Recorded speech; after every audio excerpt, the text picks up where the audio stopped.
guys, welcome back to The Bright Side. Macy here, The Bright Side Girl, and today we're going to be doing my spooky September book haul.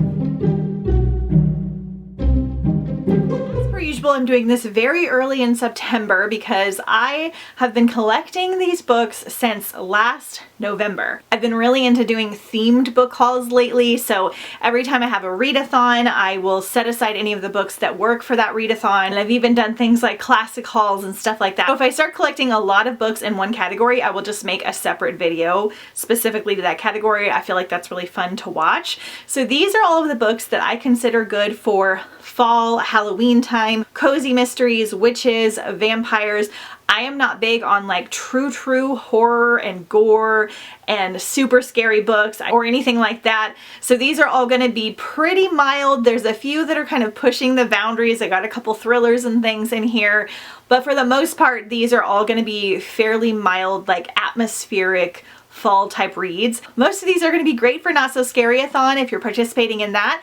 I will link the announcement video up in the cards as well as down below in the description. All the information for my Not So Scary themed readathon starting on September 18th. And if any of these fit the reading prompts for this year's readathon, I will try and let you guys know. So this is kind of your first recommendation video for Not So Scaryathon.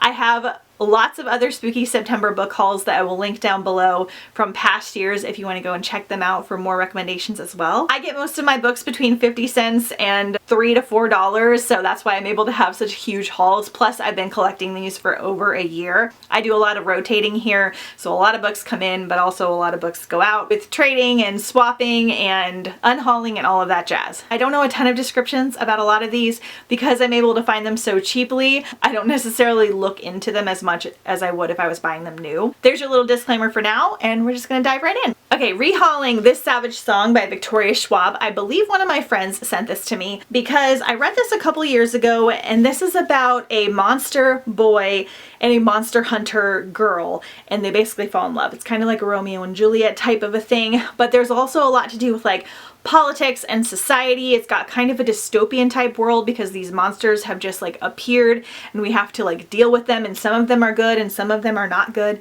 Some of them look like us, some of them don't. I believe there's 3 different kinds of monsters. I read this duology a few years ago and I remember liking it, but it has a very like somber kind of darker tone about it in a way that I don't necessarily love. It just can kind of like bring down your mood a little bit because it's a little bit slower and melancholy. But I love Victoria Schwab's newest books that I've been reading, so it's making me want to reread her old ones because I feel like they are so different from like Addie LaRue and Gallant. So I'm probably going to reread this sometime soon. I did really like the ending for the duology, even though not everyone did. So rehauling This Savage Song. Speaking of Victoria Schwab, I have Gallant by Victoria Schwab. A friend got this for me off of Book Outlet because it went on there and it went on sale. And this was in my top 5 of last year. So I think this is middle grade or like younger YA. I'm not entirely sure, but it's magical and delightful either way. So this is following an orphan girl. I believe that she cannot speak, treated very poorly in this orphanage, and one day she gets a letter inviting her to come live at Gallant with some long lost relatives. She was always told by her mother, who had passed, never to go to Gallant, but she cannot pass up this opportunity. She's about to be 18 and needs somewhere to live, so she goes, discovers a lot of mysterious things about this Gallant house. And everyone's kind of keeping secrets, which is one of my favorite plots ever. This is a little bit The Secret Garden. This is a little bit Stranger Things. This is a little bit everything that you want for fall and Halloween. It's just a tiny bit on the spooky side. Perfect amount in my opinion. It is so good. The audiobook narration is incredible. The book itself is stunning and beautiful. The writing is absolutely amazing. And I completely fell in love with this one last year. Continuing on with Victoria Schwab, I have City of Ghosts and Tunnel of Bones. This is her middle grade series. It's about a middle grade girl whose family is ghost hunters, or they film like a ghost hunting TV show, I think. And she moves to like a new town and like has interaction with ghosts. So this would work for the paranormal prompt for Not So Scaryathon. Okay, I have kind of a random one. This is Dead Move by John T. Cullen. So this is an indie book. This is about Kate Morgan and the haunting mystery of Coronado. This is a nonfiction book. set on Coronado Island, which is here in California, and we go and visit it all the time. It's believed that it's slightly haunted, and so this is about this woman's story. So this became a national sensation in 1892. It's a true crime ghost mystery of a beautiful stranger. She checked into the brand new Hotel del Coronado under a false name for reasons unknown until now. She's a graceful, beautiful young woman who carries herself like an actress, and she lay dead, a gunshot to the head 5 days later. Instantly, legends grew around her that she had dalliances with men in the highest places and that she was murdered. So this is nonfiction, but it kind of uncovers that mystery. So my mom actually bought this for me last year when we were in Coronado around Halloween time, and I'm really excited to get to it. Next up, I have Spooky Food by Kayla Gallagher, and this is actually a cookbook that I rented from the library last year, and I made a couple things from it for Halloween and for my parties. And I loved it so much that I decided to get a copy. It just has really, really adorable but also delicious food. I've been following cookbooks a little bit more lately. I use Pinterest a lot, and I've been doing this instead, following these recipes, and they've been turning out so much better. And I think it's because they're just edited really well and pre-checked and everything. Sometimes on Pinterest they're a little bit questionable, but I really loved this book and I loved the things that I made from it, so I'm glad to have a copy. We have The Righteous by Renee Ahdieh. This is part 3 in what I believe is a vampire trilogy. There's like some people saying that it's not really vampire, so I don't know what that's about because I haven't read the first book yet. I do own the first 2. It's set in New Orleans. I've heard really good things. I really want to dive into it. So I grabbed this 3rd book, so I'll be prepared. Next up, we have the Hemlock series. I'm not sure what order they go in, but this is Thornhill and Willow Grove by Kathleen Peacock. I literally picked this up because the blurb was, "Forget every werewolf book you've ever read. This breaks the mold." And I don't have a ton of werewolf books, so we're gonna check this series out. Okay, next we have Clair de Lune, and this is by Christine Johnson, and I believe this is also going to be a werewolf book. I'm trying to build up my werewolf collection. I haven't read that many, and I felt like that would also be like a fun video to make. So this says the moonlight will expose her secret. Also, most of these are going to be young adult. I do have a few adults and a few middle grade. I'll try to let you know when those pop up. The Skeleton Tree. So this is another middle grade book. It's so adorable looking, by Kim Vitrella. I honestly picked this up because it's cute and I have a thing for like skeletons on covers. It says, "There are lots of things that grow in backyards. Bones aren't one of them. 12-year-old Stanley knows the bones growing in his yard is a little weird, but that's okay. Now he'll have the perfect photo to submit to the Young Discoverers competition. With such a unique find, he's sure to win the grand prize." So it sounds like it's going to have garden elements. Adorable. We have The Long Lost by Jacqueline West. I think I actually had this in another haul, but I figured it would like fit better for here. So in this one, Fiona Crane has just said goodbye to her home and friends and everything she knows, all because of her older sister Arden. To be closer to Arden's figure skating club, their family has moved to Lost Lake, a tiny, unwelcoming town of old houses, old forests, and old secrets. The only bright spot is Lost Lake's library, a rambling mansion that was once home to a wealthy local family. So this one just seems like it's going to have some good spooky vibes. Again, I think that this one is a middle grade. We have Our Crooked Hearts from Melissa Albert. I don't know what it is, but every time there's like a bunny on the cover of a book, I feel like it's going to be really scary. So I kind of put off getting this one, but I found it for $1, so I picked it up. I've only read one book from Melissa Albert, so I'm curious to check this out. Secrets, Lies, Super Bad Choices, Witchcraft.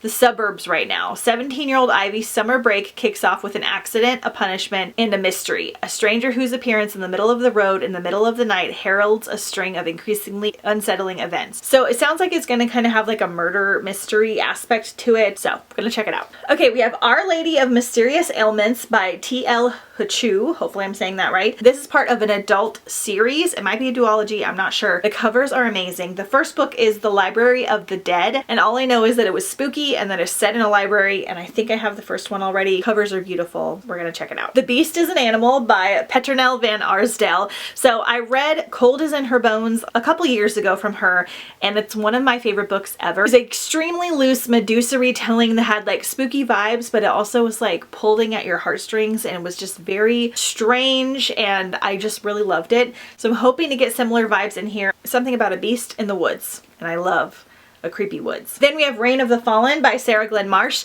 I recently read Sarah Glenn Marsh's, one of her other books, which I'll put right here because I can't remember the title, but I read this for Mermaid Marathon. It had slightly creepy vibes as well, and it wasn't mermaidy, but it was set like on an island and had water elements, but I really loved her writing style. So I picked up this book because this has something to do with like zombies or the undead and royalty, and it just seems like a really awesome fantasy. Probably some necromancy in here too. Oh, and I also have Song from the Dead, which is the second book after Reign of the Fallen, so fully ready to jump into this series now. I think it's a trilogy. In the Shadow of Blackbirds by Kat Winters. I really have been trying to read a Kat Winters every year because I read one or two from her and I absolutely loved them. They usually have some kind of historical element and they're definitely on the creepy side, but not super scary. Although I haven't read this one. It looks very, very scary.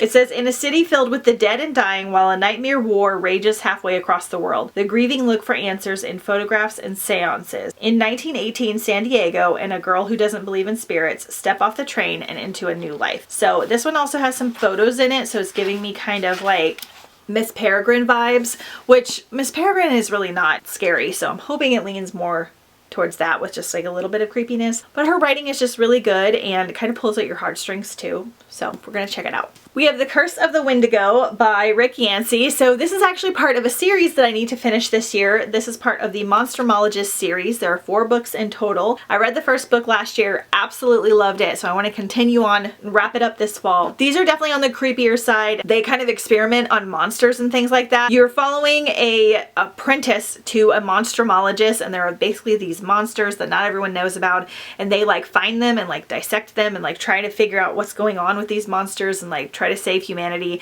And he is writing like his journal based on his experience as an apprentice.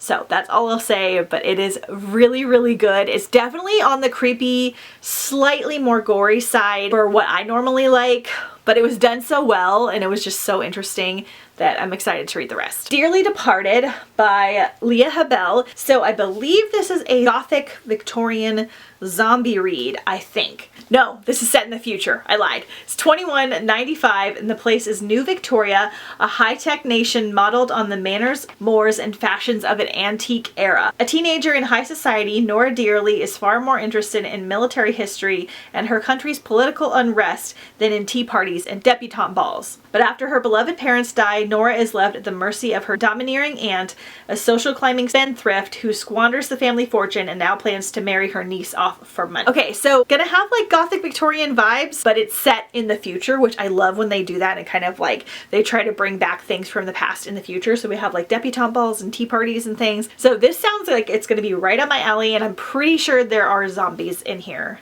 as well. So excited. I might try to get to this one for the readathon. A semi-definitive list of worst nightmares. Now this book got, I don't know if like a resurgence, but it got a new cover, and the new cover is even prettier, and I really love this cover. So this is by Crystal Sutherland. I think this is going to be kind of like charming and silly. Ever since Esther Solar's grandfather met death, her entire family had been cursed to suffer one great fear in their lifetime. A fear that will eventually lead each and every one of them to their graves. Take Esther's father, for instance. He is an acrophobe who hasn't left the basement in 6 years. Then there's her twin brother Eugene, whose fear of dark goes far beyond the things that go bump in the night. And her mother is absolutely terrified of bad luck. For Esther, she's managed to escape the curse so far. So I love things that have to do with death as a character. This will also count as the hand on the cover prompt as well for the readathon, and possibly the cozy mystery. I don't know if it's going to have like cozy vibes, but I kind of get the feeling it's going to be kind of like fun and atmospheric. Okay, next up we have Murder Trending and Murder Funding. Oh, Murder Trending is the first book, and this is 50 million people are about to watch me die. As the judge reads her sentence, she heard the bailiff come up from behind her. She expected to be escorted back to her cell, but instead she felt a hand on her wrist, a pinch on her arm. It must have been a needle. She'd been rendered unconscious before they hauled her off to Alcatraz 2.0. In this prison, she heard the judge say it, but she still could hardly believe it. The sentence was usually reserved for the most infamous of convicted killers, mobsters, mass murderers, terrorists, assassins. They were notorious. They got good ratings. Dee was just a 17-year-old nobody who couldn't even throw a punch, let alone stay alive long enough on Alcatraz 2.0 to gain a cult following. Yet here she was, about to be the star attraction on the #1 live streaming show in the country. So there's like a prison and they're being filmed, and it sounds like just a grand old time. Next I have a couple random finds. Darkness Before the Dawn and After Daybreak by J.A. London. It says, we built the wall to keep them out, to keep us safe, but it also makes us prisoners, trapped in what's left of our ravaged city, fearing nightfall. So this, I believe, is a vampire series, and it's got like a post-apocalyptic vibe. I think they're in like a dome compound situation to stay away. I believe this is the first one, and this would work for the vampire prompt for Not So Scaryathon. Flights and Chimes and Mysterious Times by Emma Trevane. So this is a middle grade book. Middle grade is like one of my favorite things to read around fall and Halloween. The spooky vibes are there, and it's just like super fun, not too scary, but like definitely creepy and eerie. So in this book, 10-year-old Jack Foster has stepped through a doorway and into a quite different London.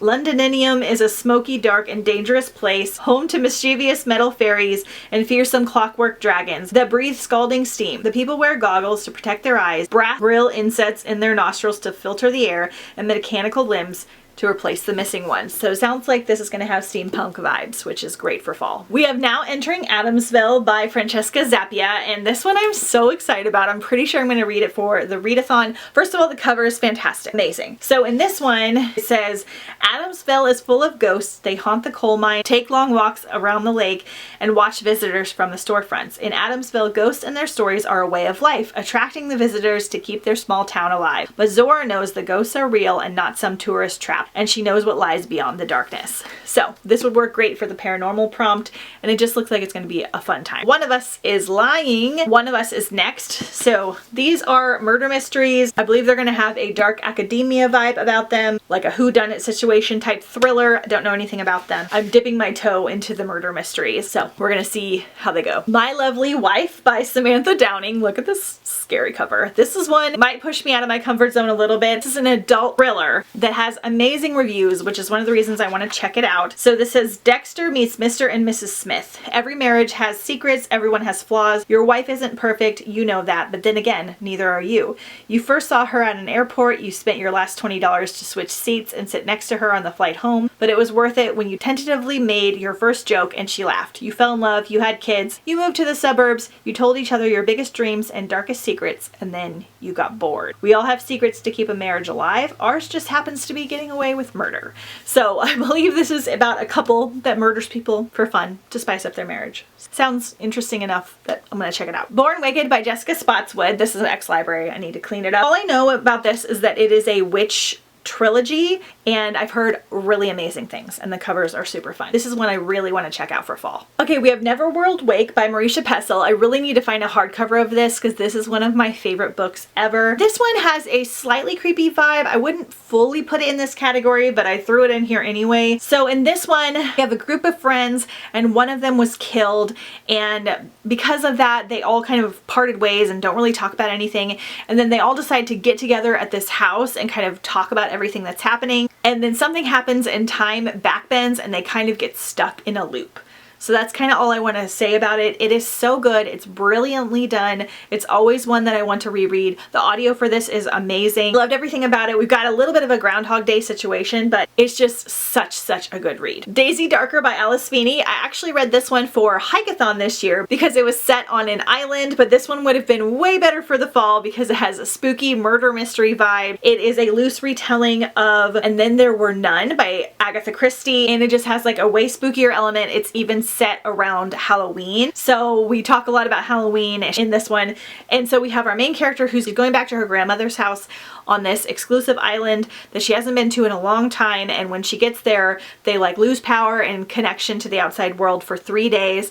And then people kind of start dying off. I really liked this one. I don't always love Alice Feeney. Her Rock, Paper, Scissors is one of my favorite books of the year, but the rest of them I didn't enjoy, but I did really enjoy this one. I really liked the ending. It does have a spookier vibe, a little bit more gruesomeness to it. It is adult. It is a thriller. Alice Feeney's audiobooks are so good. Her narrator is Stephanie Rainsine, and she is amazing. And this one talks also a lot about her grandmother's birthdays on Halloween, and they talk a lot about how she likes to make food with candy and things like that. So it has really good Halloween vibes about it. So Loved this one. We have The Atlas 6 by Olivia Blake. So this one would work for the Dark Academia prompt for Not So Scaryathon, and I've heard amazing things about this series. I don't really know much about it except for that it's Dark Academia. So each decade, only the 6 most unique, talented magicians are selected to earn a place in Alexandrian society, the foremost secret society in the world. So we've got like a magic school, basically, and I've heard awesome things. Okay, then we have Hester by Lori Lico Albanese.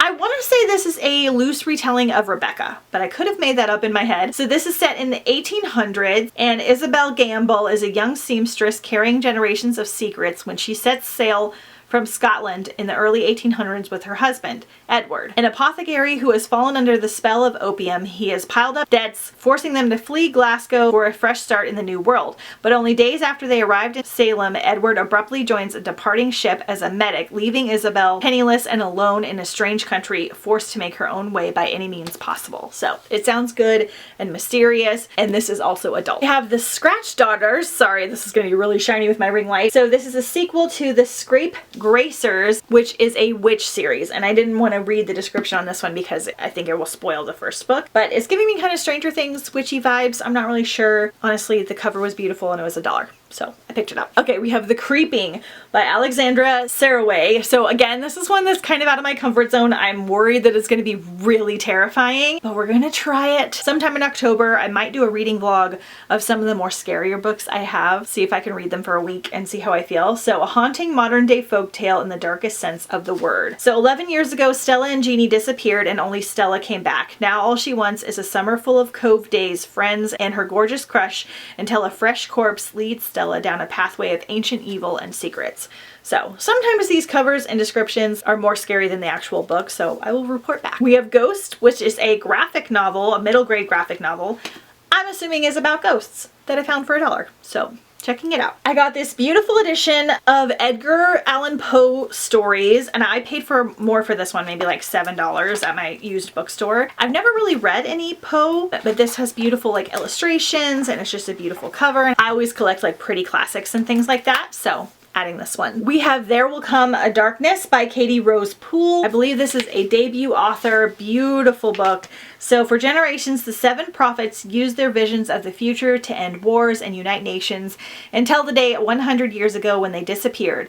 All they left behind was one final secret prophecy foretelling the age of darkness and the birth of the new prophet who could be the world's salvation or the cause of its destruction. With chaos in the horizon, 5 lives are set on a collision course. A prince exiled from the kingdom, a ruthless killer known as the Pale Hand, a once faithful leader torn between his duty and his heart, a reckless gambler with the power to find anything or anyone, and a dying girl on the verge of giving up. One of them or all of them could break the world. Will they be savior or destroyer? So this one might not be a fall book. It might be more of just a true fantasy, but it sounds amazing either way, and I love a good ragtag team of characters. We have Sensational by Jody Lynn Zadrock, I think. I have the first one, which is Spectacle, and I really want to read it. This has like gothic Victorian vibes. It says for fans of the Diviners, which I liked for the most part.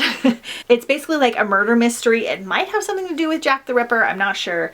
But the covers are beautiful. I love like spooky Victorian books. We have The Unbecoming of Mara Dyer. I've been slowly recollecting these. This is the first book, and I read the series a couple years ago, and it was a lot darker and creepier than I normally liked at the time. But since I'm leaning a little bit more that way, I feel like I might like them even more, because honestly, I still kind of think about these books. Mara has an accident and she wakes up in a hospital and she has no idea how she got there, and she's kind of reliving the events and stories of what happened, and you're kind of trying to decide whether she's a reliable narrator or not.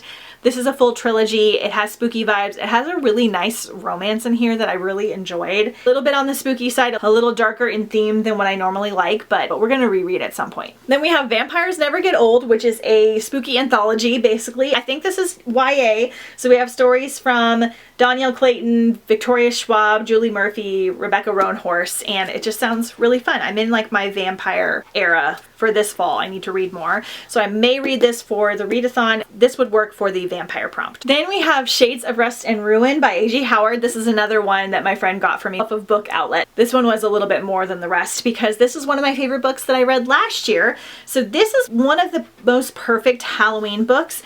This is a loose Goblin King retelling set on Halloween, steampunk, spooky vibes, so good, not scary at all, very fantastical and magical. So Nyx Loring knows her family is under a Halloween curse, and when she was 3, her parents tragically died on October 31st. 11 years later, her twin sister Lark suffers a similar fate. Ever since, Nick has been battling survivor's guilt, and she can't even find comfort in Clary, Lark's boyfriend, and the one person who understands her pain, because Nick's hidden feelings for him go far beyond friendship. All that remains are sketches where she finds solace among the goblins and fairies in her imaginary world of Mystical. When her depression starts affecting her ability to see color, Nyx all but gives up on her art until her uncle goes missing on Halloween Day, and hot on his trail, Nyx and Clary step through a portal, becoming trapped inside a decaying version of their town filled with Nyx's own sketches that have come to life. This has all the Halloween vibes. There's a lot to do with food and just Halloween goodness. I so enjoyed it. I cannot wait for her to announce when the next book is coming out, because this had a wicked cliffhanger at the ending that I was not expecting. I didn't realize it wasn't a standalone when I read it. So hopefully she announces it soon, because it's been over a year now. I really enjoy A.G. Howar's writing style, and this is the perfect book for spooky season. Okay, so then we have Go Hunt Me by Kelly DeVos, another one that my friend grabbed for me. Another favorite from Not So Scaryathon. So this one is just a wild, fun, good time. We have a group of teens that are creating a vampire film to win like a film festival competition. They meet this strange woman, invites them to come to Romania to film it in this old Romanian castle. It was rumored that Vlad the Impaler once like stayed there or lived there, and he was the inspiration for Dracula. And when they get there, things start going badly and somebody dies, and they have to kind of figure out what's happening, as things are not what they seem.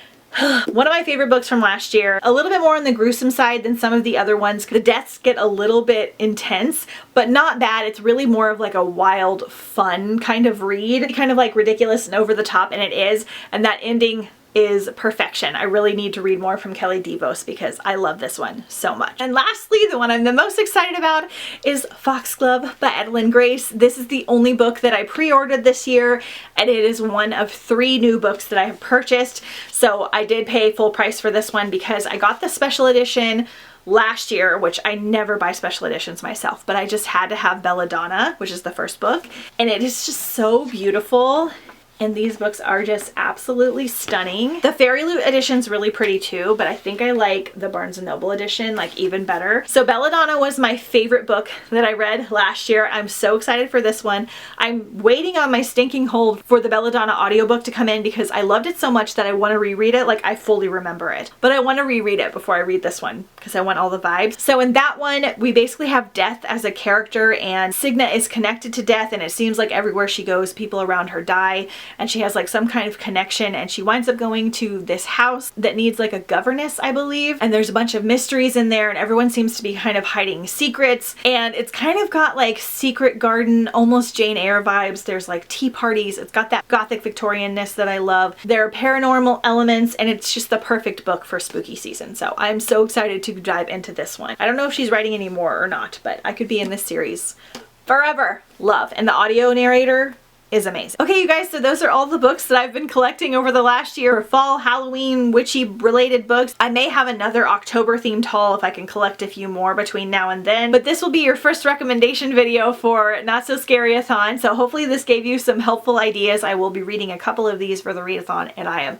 so excited for it. Let me know if any of these sound good to you down below in the description. Don't forget to check out those other hauls from years previous as well for more ideas. Don't forget to follow me on Instagram at The Bright Side Girl if you haven't already, and I will see you guys next time on The Bright Side.